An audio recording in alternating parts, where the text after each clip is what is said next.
Wake the fuck up, samurai. We have a city to burn.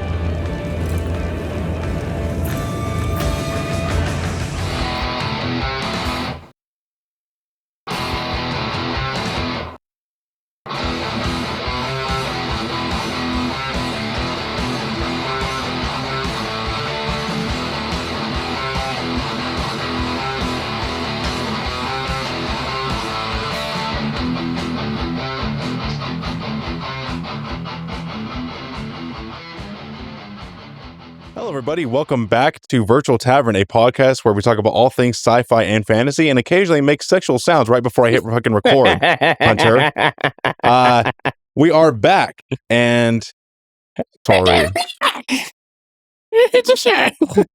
All I have to say is sorry. Most likely, we're sorry. Explanation for the hiatus. Most likely you've watched our Lord of the Rings Fantasy Friday coverage, but in case you just like the sci-fi coverage, I am starting a new job, which is the reason for our long-ass, 3-week hiatus from Sci-Fi Sunday coverage. Yeah, I mean, there was that. There was, obviously holidays just passed for us. Yes. Things like that. So, schedules weren't lining up, so we've said it before, it's going to happen. Normally it's not nearly this long of a stint, but this shit's going to be what it's going to be, right? Yeah. We're going to get you guys content as often as we can. And it was mentioned in the other episode, but again, just in case you guys didn't see it, with him starting his new job, we might have to drop down to 1 or 2 episodes of each podcast, a month or whatever, just so that way we can get our schedules figured out. Because before his schedule was set, mine would rotate. Now we both have rotating schedules, so it's gonna influence it a little bit. Yeah, so we haven't figured out yet how it's gonna impact the channel or us hanging out, but we're just letting you guys know in case it's the worst case scenario, so it's not a surprise. But yes, I am starting a new job. I'm not going to say anything else because you guys will dox my ass, somehow sabotage it for me.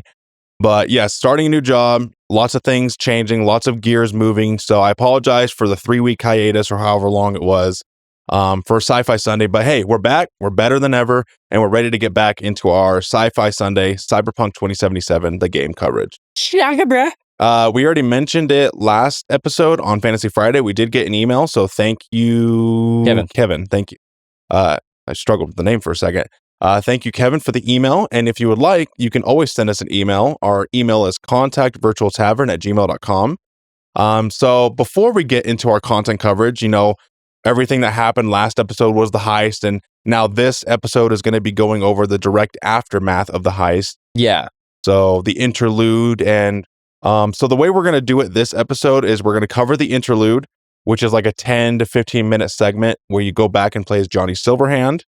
And we're going to cover a little bit of the beginning of Act 2. But the reason being is it doesn't give you control of your character. You have to play the whole thing. Yeah. And really, I feel like when they set it up to where the first couple missions where you get to go back as V, they kind of fucked up a little bit. Because as you said, you can't take control of your character. It's all scripted. And it's not until you get back to your house, you wake up in your bed where it's Act 2 actually pops up on the screen to officially declare it. So, I feel like really we're doing this the proper way anyhow. Yeah. We didn't have any other fucking choice. Otherwise, this would be a 20-minute podcast. Yeah. Half of it would be our fucking plugs. Yeah, I honestly thought that's where Act 2 officially starts, but no, it's those 2 little mini missions embedded in that scripted sequence that you can't stop or escape. Embedded in his nervous system. But that's where we're going to stop. We're going to do the flashback, and then we're going to end where you're given freedom of your player character back. Yeah. And it officially begins Act 2. So with that being said, before we get into our content coverage, we like to do something called our talking point recaps, as well as our house cleaning shit. Yep. So I mentioned it last podcast. We had a new listener from the Republic of Lithuania. The Republic of Lithuania. Thank you for remembering. I was going to pull up my phone. So We get new listeners from new countries, so I like to shout you guys out. Again, our email is contactvirtualtavern@gmail.com. And we have YouTube. We're on YouTube and Spotify. So whatever you like to prefer to watch or listen, we're on both. Yep. We also have a TikTok, virtual_tavern_podcast. So we're pretty much on everything you can imagine, besides Snapchat. And, what are we going to do on Snapchat? I could post some thirst traps on there. Oh my God. But yeah, subscribe to our Snapchat premium. Wherever you prefer to get your podcast or, your entertainment, YouTube, Spotify, whatever, we're on it. Go follow us. You'll have a good time. With that being said, all we have left is our Talking About recap. Yeah. That was fast. That was like the fastest fucking plug I ever did. Yeah, dude, because you were just... Yeah, I was like, sham wow. You'd be saying wow every time. But wait, there's more. So Talking About recap. So if you don't know or a new listener to the podcast, a Talking About recap for us is an opportunity for us to reflect on the previous segment of whatever we're covering. Now, the last segment, we had the entire heist, right? From beginning to end, we met the people out at the afterlife. We got the heist set up, met Delamain, got our rooms, and everything went to shit. We met up with Dexter Deshawn. Jackie died. Dex betrays us, puts a bullet in our head, and that's where we ended it, right? Yeah, we get to see the fucking error screen pop up, and you're just, as far as you're done for. Yeah. Dunskies. So you actually did die. Medically, you did die. It's the chip that saved you. Yeah, that's the only thing that keeps you going, which is kind of interesting when you think about it. Like, you're dead. Like, your brain would have been fucking scrambled, right? Mm-hmm. But somehow the chip was able to fucking.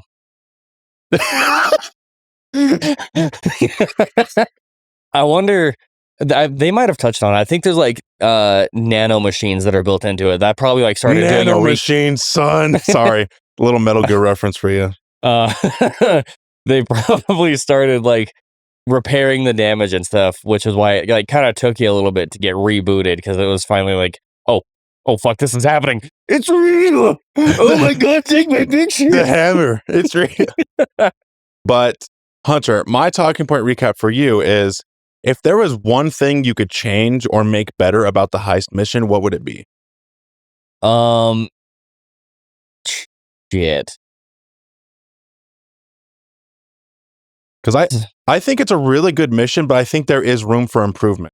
I just want to get your take on what you think might have been done differently, or maybe your least favorite moment. I feel like what they could have done differently, just to kind of give him more of a menacing presence, is have it to where it's possible to engage in a fight with Adam Smasher. I think it'd be cool if you could try to get into some kind of conflict with him. Even if it was it was scripted to where you get him down to a certain percentage, or you get down to a certain percentage, and then it pulls you into a cutscene. That would be kind of fucking cool to have that in there, because really we get to see a little glimpse of him smashing the shit out of the car, and that's it. So I want to throw this in there just kind of on top of your idea. I thought of it as you were saying it. What if they made it to where, because you're so low level, what if they had it to where you and Jackie fight him together? You almost escaped, you're almost home free, and then he stops in the parking lot where are you going, fuckers? I saw you in the beginning. And you think I didn't scan through the glass? Yeah, and you fight him, and in that fight, Jackie gets mortally wounded. So that would give your character, you escape by the skin of your teeth, because you're not going to win in a straight up fight against Adam Smasher at this early in the story. Yeah. So I feel like something they could have done is made it to where you fight him, you're losing, and a scripted sequence where Delamain comes in and saves you, but Adam Smasher goes in and punches through Jackie's gut. Yeah. And you escape with him, but it can have the same scene, right? Where he's dying in the cab, but that would have given you motivation to take on Adam Smasher later on in the game. Yeah, as opposed to just, here, we're going to avenge Johnny. Because that's really your only motivation to fight him, is he's in the way, and he's got Johnny's got a problem with him. Yeah, Johnny Silverhand has his own motivations on why he wants to kill Adam Smasher. But I think it would have made the story a little more interesting is if you had your own motivations to kill Atom Smasher too, your own revenge motivation. Absolutely. And that would kind of make it to where like the endings where, you know, you and Johnny, you're more like copacetic, you know, you're working together or whatever. It would have it to where there was more of a bond there as opposed to like, I mean, obviously you're going to grow close to each other because you're literally living in the same fucking headspace. Yeah. But it would have had it to where like it shared hatred. Yeah. Like there's something to really be able to like, you know, grind your gears over with together to make it to where like there's more of a natural glue there. Yeah. But yeah, no, I feel like that would have been really fucking cool to see. And of course, you know, you have to make it to where we're going back to everyone being each other's guts. Yeah. So we're back in our Matrix coverage again. So what's your talking point recap? My talking point recap for you is we got to see a lot of action. Like we got to see a little bit again of Atom Smasher. We got to see Delamain come in like a fucking badass. What was the most like action-packed thing for you? Like what was your favorite action moment? It's not really an action. Well, it is an action moment. There's nothing you can do. But my favorite moment is where the drone spots you and you have to bail down the skyscraper and there's glass and gunfire and everywhere. It only lasts like 5 seconds, but for some reason that moment sticks out in my brain so much. Yeah, where you have to fucking bail down the side of the building. Yeah, it's such a cinematic scene. Jackie's scared as fuck. You're scared as fuck. You're like, holy shit, how are we going to survive this? It's some Need for Speed, or not Need for Speed, Fast and Furious level fucking goofiness, and I love it. Dude, so when you're having to walk along that little pathway before the fucking drone pops up to see you, have you ever looked back to see Jackie's face? I told you about this. Okay, yeah. I was gonna say like he looks fucking like he's shitting his breath. I don't want to go. I don't want to go. I couldn't remember if that was you that was talking to me about that or fucking Nick. Because my buddy Nick and I, he and I talk about it all the fucking time too. He's also one of our listeners. Ooh, hi Nick. Hi Nick. But yeah, like for me, getting to see like Delamain, like what his capabilities are for escape was pretty cool. But honestly, probably my favorite scene is just watching Yorinobu choke the fuck out of Saburo right in front of you, just pinned against the glass. Like, Jesus Christ. Yeah. So that covers our talking part recap. Now we can dig deep into our content coverage. So obviously, last episode, the heist, we ended off getting shot in the head. Jackie died. Very sad moment. We both chose to send him to Mama Wells, right? Yeah, I've done that every playthrough because, like, for me, send him to Misty, like, you know, she would get that sense of closure. But I feel like if you don't send him to Mama Wells, you lose out on the ability to go to his funeral and stuff later on in the game. Okay. So after you get shot, it goes straight to, I believe the mission is called, it's called Interlude. The chapter's Interlude, but the mission is called Love Like Fire. So as this mission, you go back in time to 2023, I believe. I think so. Yeah, that sounds right. Yeah, 2023, where Johnny Silverhand is alive, and you're playing as Johnny. You're going down like the backstage area of your concert. You talk to a few groupies if you want to. What else? You don't talk to Carrie Uridine yet. He's on stage. Yeah. Like the conversations you can have with the groupies are kind of funny because he like straight up tells them, "Hey, don't just be following us around like dogs. Like, go do something with your life." Yeah. He gets up, he starts walking up to the stage, and I don't remember who it is that looks over and like, "Oh, of course you're high." I think it's just a bodyguard. Yeah. Passes him a fucking guitar, and he gets up there and he starts giving a speech of I've come to say goodbye to all of you. He's got his handgun just resting on the mic. He's like, yeah, it holds it right there. And then it cuts from that to after the show going backstage where Carrie fucking snags you right as you're headed out. And you have a couple different options for dialogue there. For me, I chose the one that was telling him like, "Hey man, fuck this shit. It's not your life. It's not your crowd. Do your own thing." I chose that one too. You know, knowing what I know now about what happens to that character later on in life, I thought maybe it might be a good thing to say. Yeah, that's That's kind of where I was too. Like, I think my first playthrough, I was a fucking asshole to him. Yeah, just like you're a deadbeat. Fuck you. Yeah, fuck you, fuck this. I'm gonna go fucking fuck shit up. So Carrie Urdine, one of your bandmates, and possible romance later on in the game too. Yep. So did you get the weird feeling that he was getting a little too comfortable with Johnny? Like, hey, I love you, bro. Like they're about to kiss almost. No, I didn't get that feeling. Like, because Carrie Urdine is gay. Yeah. And from what I understand, if you play his romance, he makes many references to like having a crush on Johnny. Yeah. Yeah, no, I didn't get that feeling, but I was more focused on like what was to come rather than the little interaction you have with Carrie. Okay. But thinking back on it, yeah, I can kind of see it. Just because like obviously we know that Carrie's into dudes, whatever. Yeah. And it's not like Johnny was a bad looking fucking dude. So it makes sense for him kind of fantasizing about him, whatever. Well, he says he like looks deep in Johnny's eyes and he says, I'm gonna miss you something fierce. Yeah. But he goes outside, Johnny leaves the building, and Rogue is waiting right there. And I don't think we've met Rogue, the older version, yet, have we? No, we see her. Okay. But that's about it. So this is a young Rogue, and gotta say, young Rogue. I'll take either. Oh, goddamn.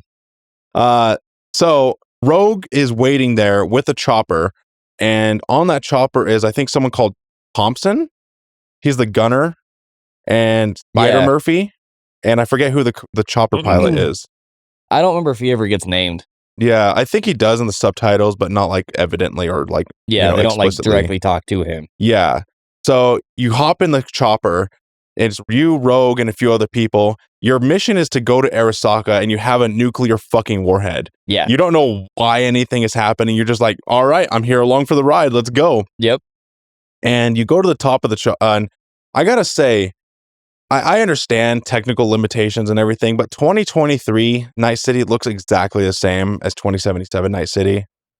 I disagree with that one. Like, to me, there's some very clear differences on like the buildings and stuff. They have some things that are similar, but there's not as many screens that are all around this and that. Like,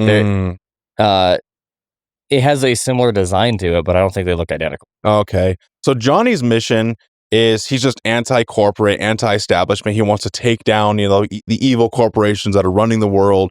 And he sees Arasaka as like the tip of the spear, right? He wants to take down the head snake, the head vampire, whatever you want to reference. Yeah. So him and the other guys, they go to the top of Arasaka Tower and they get spotted, all the security personnel.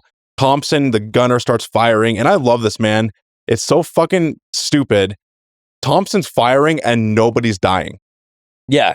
Well, on top of that, they're like, oh yeah, fucking rain down hell. And he's just tunk, tunk. Yeah, he's doing small bursts like, hey, it's a mini gun. You ever see that clip of the army drill sergeant? They're like doing training. Yeah. And the guy's like burst firing a fucking, what is it? A technical or not like, it's like a 50 cal fucking minigun. Yeah.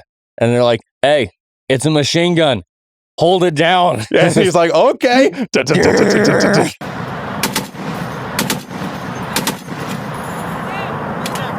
machine gun. Machine gun.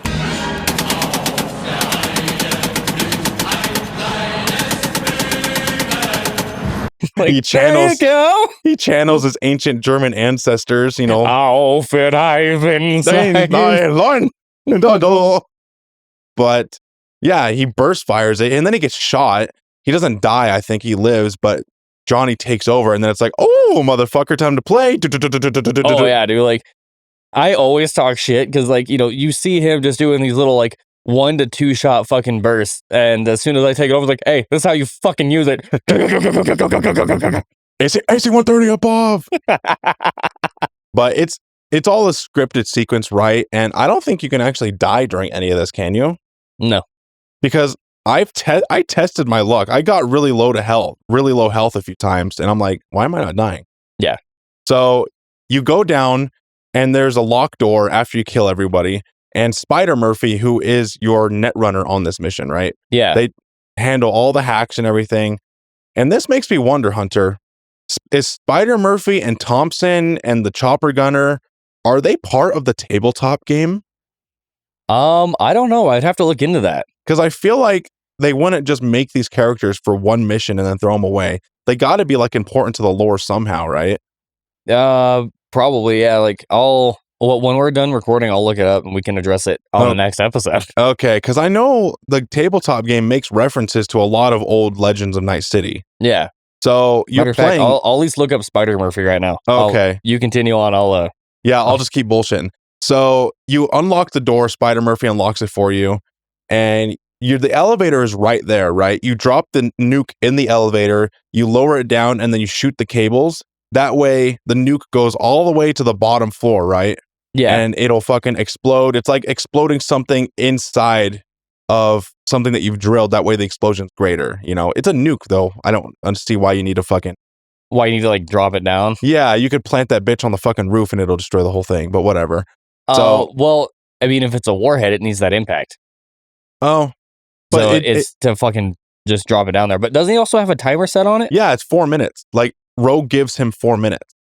Well, that could also just be, hey, we got 4 minutes. They're going to have the rest of their fucking guys start getting recruits and shit here, like backup. So what happens is you get the nuke set and you're like, all right, let's go. And Johnny's like, hold on, I got to do something. And Rogue is like, you motherfucker. I knew you would add something on this plan if that's fucking dangerous and last minute. And Johnny is like, hey, I got to get to their subnet. I got to, he's got to publish his manifesto, his propaganda, right? Yeah. Anti-corporate message and everything. So Rogue is like, you got 4 minutes, 4 fucking minutes, or we're leaving without you. And you go in like the main, it's not like a conference hall, it's like a temple hall kind of. It's all Arasaka themed, so it's Japanese. You go inside this main hall and you're just killing Arasaka agents left and right. Yeah. And I love how they give you this power fantasy. Your health bar is gold.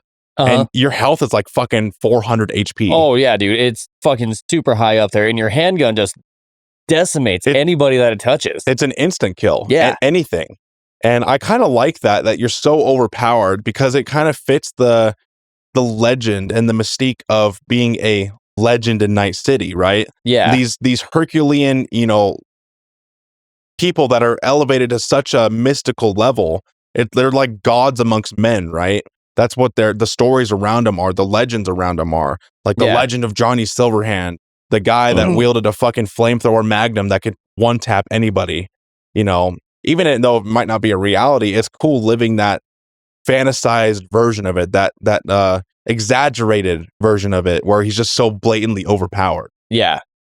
And I feel like my buddy Nick and I have talked about that to where, because you're living in his memory, like maybe that's just how he felt about it. Oh, so like it could have been that the fight was hard or whatever, but because Johnny was so arrogant and full of himself, like he thought that he was just this big badass, so everything was a fucking boom, kaboom, kaboom, kaboom. That's actually a good point. So after you're fighting a bunch of Arasaka bodyguards, you go into a main conference hall, like a little side room or everything, probably Saburo's private office, I think. Yeah. And you connect to the subnet and you're uploading your manifesto, right? Like, why are we doing this? Trying to gain followers, tear down the establishment, anarchy. And you look over to your left and there's a news TV right there. Yeah. And it's talking about how Arasaka has been infiltrated. The mayor has issued a statement, yada, yada, yada. And Spider Murphy's on the comms and everything. So Spider Murphy is actually helping you out right now. She could have just fucking dipped out, but she's like, fuck it. Let's do it. Yeah. Let's cause some mayhem. So you go out, you leave the main, after you've uploaded your manifesto, you leave, and then motherfucking Atom Smasher, which is weird to see him in his semi-human form. Yeah. Did you ever play Metal Gear Solid 2? No. Okay, so in the second portion of the game, when you're playing as Raiden, there's a psycho that you have to kill named Fat Man. He's this like bomber explosives specialist, Okay. And his armor looks very similar to that of Atom Smasher. Every time I see him in his semi-human form, I immediately am taken to fucking Metal Gear Solid 2. Kind of looks like a Juggernaut suit. Yeah, like Juggernaut suit has the fucking shit coming up in the back and like, covering his throat and all that. Yeah. So to me, like that's instantly what comes to mind is like Okay. I'm back in fucking PS2 days. And you actually get to Atom Smasher, but you don't get to engage with the boss fight at all. Yeah. So it fades to black. You take a few pop shots at him.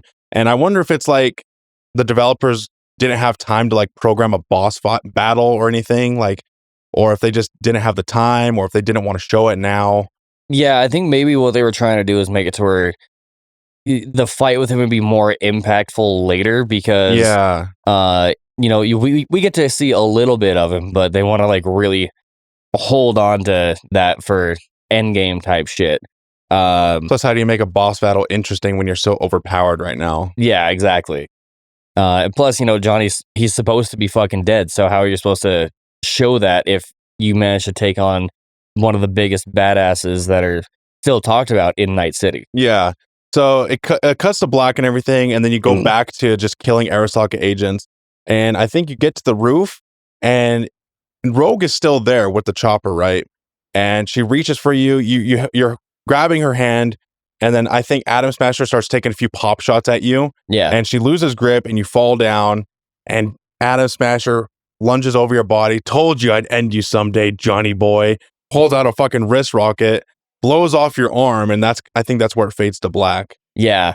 And then like you start seeing, the lines of code go down the screen, and you're being pushed on a cart, and like you like look back and you can see the tower that's on fire and shit. Yeah. It must have been a small nuclear warhead if it didn't fucking just level the whole city. Yeah, I think it was I can't remember the fucking term of it, but it would have been like meant more for a precision strike. Oh, okay. Yeah, so you wake up, you're in and out of clarity, right? Just like you said, you wake up on a stretcher on in an ambulance, and the next time you wake up, you're strapped to a chair a couple miles outside of Night City. You can see in the background the nuke. Yeah. And it's kind of goofy. Like, I understand you can't really fucking make a lot of assets for something that's not going to be in the game for too long. But in the background is just a stable PNG of a nuclear mushroom cloud. It doesn't move at all. It's just fucking static. Yeah, it's just sitting there. And like even as the lady is addressing it, that we come to here in a couple minutes, where she's like getting ready to do your brain scan or whatever. It's like, my husband was in that tower. You'd expect to like see at that point like it would be gone. No, it stays the same size. Yeah, the entire fucking time. Yeah, it's like a good 5-minute sequence, and it's just this static PNG of a mushroom cloud. I'm like, is that going to change at all?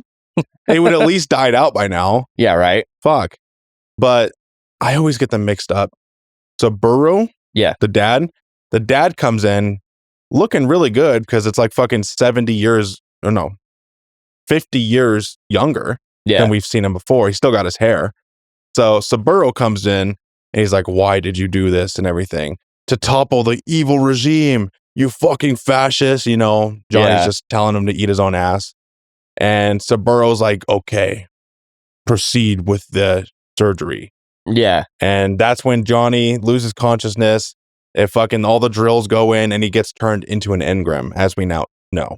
Yeah, and what's kind of interesting with it is he lets out like a scream of pain right as it starts to fade to black, and his voice gets all like digitized as it's going over. Like it's kind of similar to the Matrix when people get taken over or whatever. When that silver goo takes you over. Yeah. It's like, oh.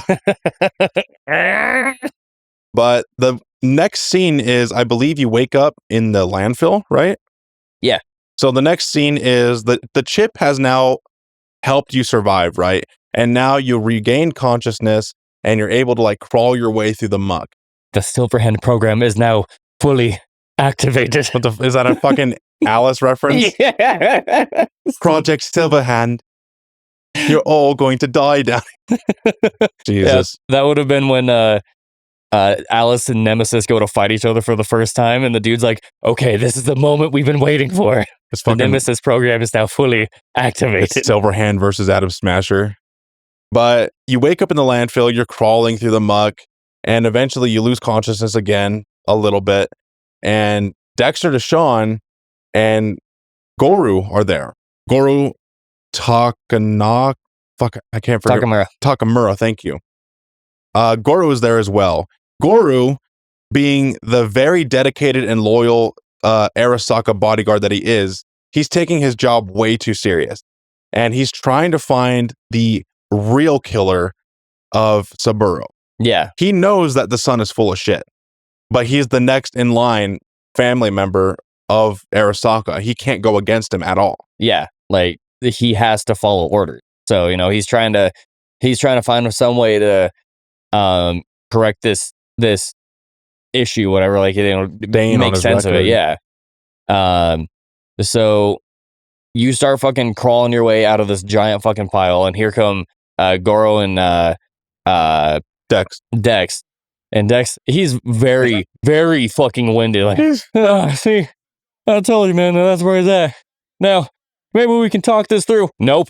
Boom. Shoots him just right in the face, right then and there. Which, for me, I was happy to see him die, but I was also a little disappointed I didn't get to be the one to pull the trigger. Yeah, it's very poetic. Like, you got greedy, you tried to play the system, even as a fixer Night City, and you got what you deserved. Yeah. Like, Night City is an animal that you need to play by the rules in. And if you don't, if you try to fucking get greedy and cut other people out, or if you try to take on bigger fish than you can fry, you're going to get fucked. Yeah. You're going to get burned one way or another. Yeah. So Goro takes him out and he just fucking falls on the fucking floor. Fun fact, if you go back to the landfill to his body, you can pick up his gun. Yeah, I plan on doing that. I didn't know that his gun was there. Yeah. And his gun is actually very tied with his character because every time you shoot a bullet, it consumes one eddy. Of course it does. Why the fuck wouldn't it? Yeah, because he's greedy, right? Yeah. So kills Dex, and then he wakes you up. He's like, I found the real killer. And you're like, oh, please help me. Shut up. Yeah, just fucking bitch slaps you. So he hops you in the car. You come in and out of consciousness. He's like, you smell like shit. God, why do you smell so bad? I don't know. You found me in a fucking dump, asshole, and I died. Yeah. So this is where I had to like piece together bits in my mind. I'm like, wait, why are there now all of a sudden Arasaka assassins coming after an Arasaka bodyguard? And that's when I realized, because I hadn't played the mainline story in a while. I did mostly Phantom Liberty on my other playthrough. Yeah. So I remembered, Yorinobu is trying to cover up his murder. Yeah. And he knows that Goru is on his scent. So he falsified, reports and records saying that Goru was the assassin and he needs to be taken out. Yeah, and I'm sure with the fact that he reported that he found you, like, they would have known that you were there, because there would have been like video coverage of it and shit from the hotel of you trying to get the fuck on out of there. So yeah. As soon as they know that he has you, you're going to be a witness to be able to prove, hey, he's actually the motherfucker that killed him. So he probably would have falsified that, like, oh fuck, send everybody. Yeah. So it's actually really funny. Like, the same way that the Corpo V got burned is the same way that Goru is getting burned by Arasaka. Yeah. They did everything right. They were loyal, but they still got burned because an opportunity presented itself to where it became advantageous to do so. Yeah. So, excuse me. You get attacked by motorcycle assassins. They're bored the fuck out. They almost look like Maelstrom. Yeah. Yeah, they're very heavily fucking upgraded with cybernetics and shit. Like, they almost don't have like a normal human face at all. Like, it's just digital bullshit pretty much. And this is a scripted scene. You can't die. You can't fail it. No matter if you just put down the controller and just say, fuck it, you still win. Yeah, you'll still make it all the way through the end. But even then, I was shooting these fucking assassins and their health bar was not going down. I'm like, really, man? Yeah. I get it. This is scripted. I can't lose, but at least give me the belief that I could fucking influence this. At least let me kill them. Their health bar was not moving at all. No matter how many fucking times I shot them, I'm like, fucking, why am I even shooting then? Did you make sure to actually hit them? Yeah. I'll show you the fucking footage after this. So, yeah, you engage in the car scene and everything. There's a really awesome moment where one of them jumps up with the mantis blades. Oh yeah. And he's like Terminator clawing onto the fucking hood of the car, and you're like, shoot him, shoot him. But fucking Goro's driving like an asshole, and you can't get a good fucking shot on him. Yeah. You eventually crash into a fucking light pole, and you're both really fucked up, right? You need to get to a Ripper dog that you can trust. Yeah, because he got shot up while you were fading in and out of consciousness. Obviously, you have a hole in your head right now. That's true, yeah. Just, the fact that you're even still like aware enough of the fact that you can move is insane. Yeah. So he starts telling you call somebody, get us to is there a Ripper doc that you know that you can trust? So you call Delamain and you start asking for like, that's out of my service area. Delamain, please. Yeah. Fucking, you have an option too. The assassin is pinned between the light post and the car. Yeah. You have the option to fucking finish him off. I shoot him in the face every fucking time. Yeah, it's like, fuck you. Lick my dick. Yeah. It takes out the assassin. Yeah, so Delamain, he comes to pick you up, and he realizes, by just scanning people in the car, he's like, he's really fucked up. I need to be able to scan him, but your personal link was damaged. So instead, they had to insert it into a neural port behind your ear, and it's kind of interesting because Goro, he mentions, if I miss, this is going to hit one of his main arteries. He's going to die. Yeah. Like, then don't miss. Well, yeah, Delamain says if you do nothing, he will for sure die. Yeah. So, they plug you in, they get you all scanned up so that way they can really get like a scope of what your biomonitor is saying. And it keeps just fading in and out until finally you get to Vix, and Goro, like you wake up on the ground. Goro goes to try to help you up, and he fucking just collapses against the side of the car. Like he's like, I am losing a strength to do. I must rest. I must take a break now. We're not being fucking stereotypes. That actually is what he sounds like. Yeah, he sounds like a stereotypical Japanese man. But Hold on, Kyle. I believe in you. But yeah, you go to Vix, and Vic's like, Misty, get in here. I need help. And you wake up on the operating table. You fade in and out of consciousness, right? Vic's doing everything it can to save your life. You're really fucked up. You're beyond fucked. You survive by the skin of your teeth. And you wake up, and that's when Vic has to do the fucking horrible job of telling you have to die. You're going to die. Yeah, there's no saving it. And this is where the voice actor for Male V, I feel like he actually did an amazing job, because the whole time playing as V, you have this really grungy, like, I don't know, Chicago accent. Like, you either have those Eddies or he ain't getting shit. Yeah. Hey, Jackie, But here he breaks down. You can feel the emotion in his voice. Like, you're telling me I'm going to die. You serious? Like, there's nothing you can do. Come on. You've always been able to fix me. You've always been able to do this and that. Like, it feels real. You can hear the desperation in the voice actor's voice. Yeah, he did a really good job of being able to portray it. V, it's important you get all this. You'll fix me up, right? Vic? If I could, I would, V. Believe me. But it's way beyond what I know how to do. You're the best of the best, Vic. Why can't you help me? You want the long story or the short? Vic, you've always come through for me. If there's nothing you can do to help me, then... well, what the hell do I do? Tell me, please. Vic. I wish I knew, kid. Misty? I don't remember what female V sounds like in this. It's been a long time since I played my female V. But yeah, the voice actor for it just did such a great job on the male side of things. I play more female V, so I was surprised by that good performance. I only played male V on the release. Really? Yeah, so every other time I play female V. Okay. Yeah, so my first playthrough, I had it to where I did a male V that looked very similar to me. And then the next one, that's when I started doing like these little, that's a side tangent, like cosplay style things. So I had it to where it was Jill Valentine 2077. Oh, geez. And then for my Nomad, he is he's Leon in 2077. Oh, And then this one looks like me because I want him to look like the character or the poster art that we got from your artist that you found. nice. Yeah, so what happens next is Vic is like, I can't do any more of this, He's obviously getting worked up and emotional. Like, he does care about V.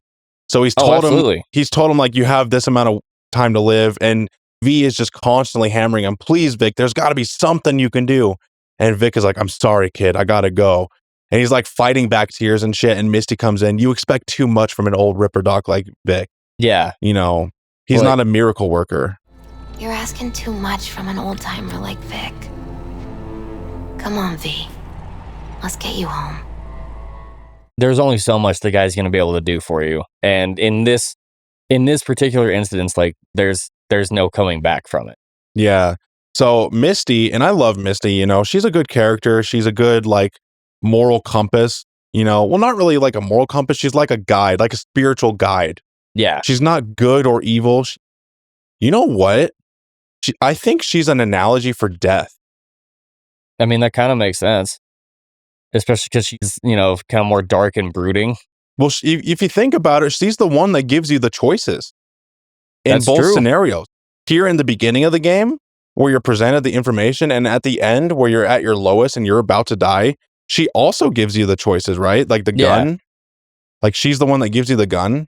Yeah, like if you want to end it right then and there, or in the beginning, something we'll get to here momentarily, like she'll give you two different types of pills. The one that Vic gives you to help fight things off, and then there's also the pills to kind of speed the process up to just get it over with. Yeah. The more I think about it, I think she's I hope I'm using that word right, an analogy or a metaphor for death.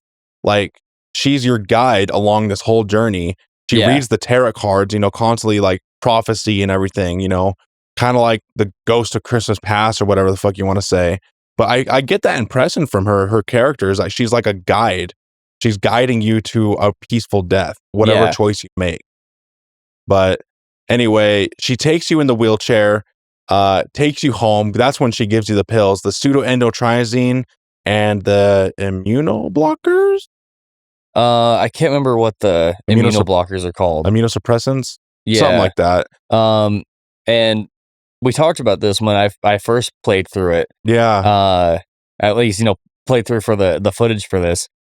To me, this feels very Matrixy because you have one set of pills, the blue pills, right? That they make it to where you get to stay as V.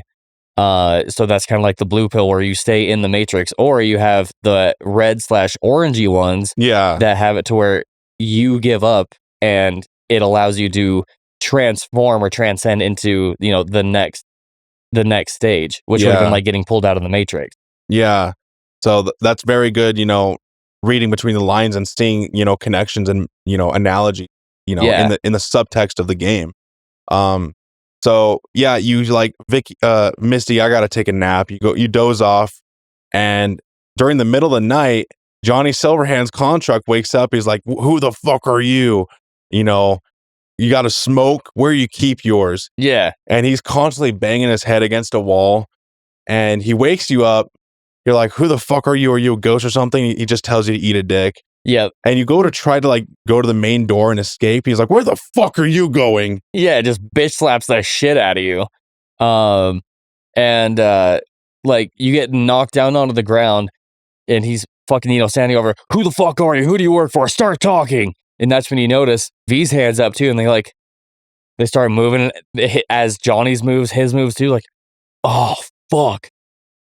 It's that fucking chip," and he goes to rip it out. Yeah. I thought it was funny. He's like, first Johnny goes like, "Oh, fuck." And then V goes, "Ah, fuck." Yeah. There's like, "Oh, fuck." What the fuck? Yeah, he goes to rip out the chip, and he doesn't rip it out, obviously, but it probably causes a little bit of irritation to where it short circuits him back to like unconsciousness. Yeah. Because you start seeing the glitches and shit start forming. And then if I remember right, you get up and Johnny's like, I'll fucking, I'm gonna take over and do this, whatever. And he starts Yeah. just bashing your head into the fucking window. Yeah. He's like, I will take control, Yeah. So then finally you get knocked down on the ground again. And, V's like, you know what? I'm gonna fucking take these pills. See you never, asshole. Oh, you want to get rid of me? Not like that. Put some lead in your mouth and pull a trigger. Yeah, he swipes the pill bottle away. He's like, hey, put the fucking gun in your mouth and kill yourself. Yeah, if you're gonna fucking do it like a man. Yeah. So you start fucking crawling, and the whole time you're just trying to get to the pill. He's talking mad fucking shit to you. Saying he's gonna take back over. He's gonna go take down our Arasaka again, this and that. So finally, that's when you get to the pill, throw it in your mouth, and roll over and just pass the fuck out. Yeah, and then you wake up the next day, and that's when your character is able to go back into free roam, and your freedom is given back to your character. Yeah. At this point in the story, you are now able to explore the world to your heart's content. Yeah, because before we were locked in Watson because there was that lockdown, so we couldn't like really explore a whole hell of a lot. Which makes sense, they wanted to keep us kind of contained and not going out doing shit that we would have needed to have extra information with or information for, like, shit that Johnny could provide for us or whatever. Yeah. So, I mean, really, that's the end of the interlude. Like, yeah. That's where chapter 2 finally officially starts. And if I remember right, I think you wake up in the shower. You do. You wake up in the shower with your fucking clothes on, which I was actually kind of thankful for. That way I can use the footage. But that's a running gag, right? Like you get to choose your dick size, your genitals in this game, and you never see them. Yeah, the only time you see them is if you intentionally go to the inventory and you swap your clothing out to where you don't have anything on. Yep. Which doesn't make any sense. Look at that. Look at that big old swinger. I think there are mods that fix that. Like, hey, if I'm naked in a scripted sequence, I want to see my dick. Yeah. Yeah. So, but that's the end of that. And the next one I think is Tom's Diner. Yeah. Because I feel like you get a call from, you either get a call or you get a message from Goro saying, hey, fucking meet me here. Yeah. So that's where we're going to officially kick off next episode. This was a decent amount chunk. It's still a little bit of a shorter episode, like a little bit under an hour. So, but we didn't want to like get, bite off a whole new piece of a whole ass new pie, Yeah. And I mean, really, like, because a lot of this is scripted, like, there's not really a whole lot that, we can really like dive deep into. Yeah. There's no branching decision making, different dialogue choice. There are some different dialogue choices, but not much. It doesn't impact the story at all. Yeah. There's not different ways that we can play this, so our play styles aren't going to come into play. Yeah. I will say that I did find some information on Spider. She was part of the 2020. I didn't look up Thompson or Tomlinson, whatever the fuck his name was, because I obviously can't remember exactly what he was called. But she apparently was a very skilled netrunner, like one of the most renowned ones at the time. Spider Murphy. Yeah, Spider Murphy. She was born June 11th, 1995, and got her first cyberdeck at 2004, if I remember. Ooh. So yeah, she started working with Johnny like 2 or 3 years before the bombing of the tower. Okay. So pretty much like right when the tabletop takes place is when she meets Johnny. I could have sworn, I had a sneaking feeling like that's a interesting name for a character that we only see for like 3 minutes. Yeah. I'm like, there's got to be more to this. Which I'm glad they did that just that way they could tie in that universe. Like, I mean, obviously it's still part of the Cyberpunk universe, but that gives it more of like a fully fleshed out feeling. It'd be cool if in the Cyberpunk sequel in a couple years, if we got to see Spider Murphy old like Rogue. Oh, that'd be cool. Yeah, because I didn't see on the wiki if she died or not. I scanned through it enough to be able to make sure that she was in the tabletop game to get that information out. Yeah. So that covers our coverage for the interlude and the first two missions of Act 2. But really, it's all like one slice of pizza, you know? Yeah, like it's all one section because it's very awkward. It's all scripted. We ended it right where your freedom is given back to the player character. Yeah, and you know, like I said, I feel like they just fucked up with how they titled it, because there's no way to be able to have it start as chapter 2 if you can't do anything. Like, it shouldn't be scripted event to scripted event, new chapter, still all scripted. Yeah, because like there's no point to where you can even save to stop it. Like, you have to just follow it all the way. But I really do like the interlude, but I also love the beginnings of V's challenges and turmoils with facing death, because this is where you hear the backtrack. And I'm sure if I played it for you, you would know, but it's that ominous backtrack, like the chorus, and it sounds like death is haunting you, like raw, raw, raw. I can't do it justice right now, but the sound that is in the background while Vic is talking to you, telling you you're gonna die. Yeah. That soundtrack comes back later on in the game at pivotal moments where V is facing his death. Yeah. So this is the beginning of it, and I love the atmosphere that it creates. Like, holy shit, you're facing your death right now. You know, this is everything coming to a close so fast. Like, how are you going to handle this? It's scary. It's intimidating. It's all these emotions.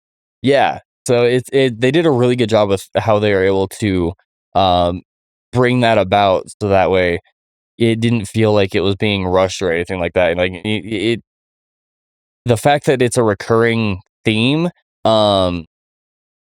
makes it to where it kind of helps keep you engaged with, you know, the simple fact that you are dying. Because, you know, while you're going through the rest of the normal missions or the side quests and stuff, you don't really think about it, because, you know, I have this to do, I have this to do. But as soon as you start following that main quest line again, boom, immediately drop back into the shit. Yeah, I wish they had given you 6 months instead of a few weeks. That way you don't feel rushed in your headcanon, like, oh, why am I doing all these side quests? I literally have a week to live. Yeah. You know, I wish they gave you 6 months. That way you could like fit it in your headcanon. Oh, I'm doing all these side quests in like 2 months. Yeah. But whatever. Anyway, that concludes our segment for this coverage of Cyberpunk 2077, the video game. Join us next time, where we will be covering the Tom's Diner and possibly a few other missions. I can't remember how long Tom's Diner is. I don't feel like it's very long. Like, you go talk to Goro and get some more information, and you know, he gets pissed off about like shit that's going on as with the TV and things like that. Yeah. So join us next time, where we will be digging deep into Act 2 and finally getting out into the open world, and our storylines and our playstyles will finally start branching in a way that's interesting to show you guys. Yeah, now we can finally really start to show you guys like the difference between what he does and my little hacking ass. Yeah, because everything has been so scripted and linear for these first few missions. Yeah, like I was able to get us some differences with was it the heist? It was probably all foods. Yeah, it was all foods. That's what it was, because I went through and did all the extra missions to make it so where like I could hack shit and stuff. Yeah. But we'll really be able to start to see a difference in how we play going from this point forward. Yeah. Well, with that being said, that concludes our coverage for this segment of Cyberpunk 2077. Join us next time. My name is Adam Edgar. I'm Hunter Chambliss. We will catch you guys next time. Peace out. Bye. I don't know, a happier ending for everyone involved. Here, for folks like us, wrong city, wrong people. A thing of beauty, I know, will never fade away. What should it to me? I know. Said what you had to say, but a thing of beauty. Goodbye, and never stop fighting.